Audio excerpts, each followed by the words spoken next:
සිරිපාල අපේ සත්තුවත් හිටපු ගොරිල්ලා පෙරේද මැරුණා. මිනිස්සු වැඩියෙන්ම ආවේ ඒ ගොරිල්ලාව බලන්න. අපිට ලොකු පාඩුවක් වෙන්න යන්නේ. ඉතින් සර් මම මොකද කරන්න ඕන? තමුසේ හෙට ඕන් ගොරිල්ලා කිට් එක දාගෙන කූඩුවට වෙලා ඉන්න ඕන. හැමදාම රුපියල් 5000ක් දෙනවා. ආ සර් මම කරන්න. එහෙනම් සිරිපාල මතක ඇතුව හෙට උදේ පාන්දරම එනවා.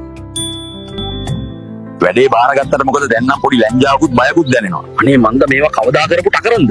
කමන්නේ 5000ක් දෙනවනේ. රැයට හොඳට අඩියක් ගහන්න පුළුවන්. අන්න කොච්චර ලොකුද කියලා. මම කවදාවත් මෙච්චර ළඟින් දැකලා නැහැ. එච්චරම පුදුමයි. කූඩුව හරිම ආරක්ෂිතයි. බලන්න මේ සිංහය කොච්චර ලොකුද කියලා. හරිම ලස්සනයි. ඔව් ඒක ඇත්ත මම කවදාවත් මෙච්චර ළඟින් දැකලා නැහැ. අම්මෝ මාව බලන්න කට්ටිය පිරিলা බයකුත් දැනෙනවා. ඒත් මොකට බය වෙන්නේ? වැඩ කෑල්ලක් දාලා පෙන්නමු. ඇරු සිරිපාලේ ඇරු. මේවා හැමෝටම පුළුවන් දේවල් නෙවෙයි. යාහූ! කොහොමද ගෝරිල්ලාගේ වැඩ? අර ගෝරිල්ලාගේ සයිස් එක බලන්න. මම කවදාවත් මෙහෙම එකක් දැකලා නැහැ. ඒක පුදුමයි. ඒක හැසිරෙන විදිය බලන්න.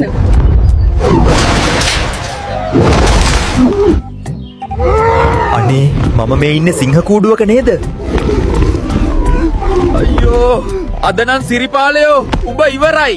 අනේ මම මැරුණොත් මගේ කමලාවතීට කුක්කුසුමනට මැගිලින්ට සීලවතීට දයාවතීට යන කල දසාව මොකද්ද? අනේ සිංහයෝ මාව කන්න එපා.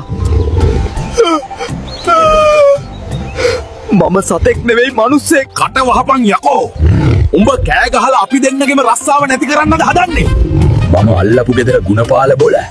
ගුණපාලයා